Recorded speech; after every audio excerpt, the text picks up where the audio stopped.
you guys had an impression of what the class was like before you got in the class. Is it what you expected, more than you expected, different than you expected? How would you compare it to what you thought coming in? I didn't know we went out this much. Spend as much time on the water as possible? Yeah. How many times have we been out this year?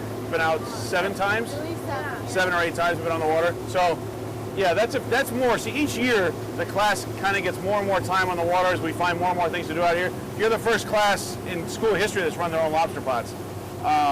And so, you know, next year we'll run pots. We'll probably run a few more, and we'll start actually tagging lobsters and identifying, are they living in the same area? Are they moving in and out of our traps? Do we catch the same lobster more than once?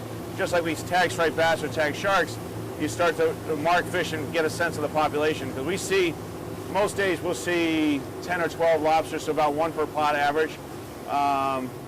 And if you start tagging them and marking them, you get a sense of how many are really in the area where your pots are. Where do you tag them?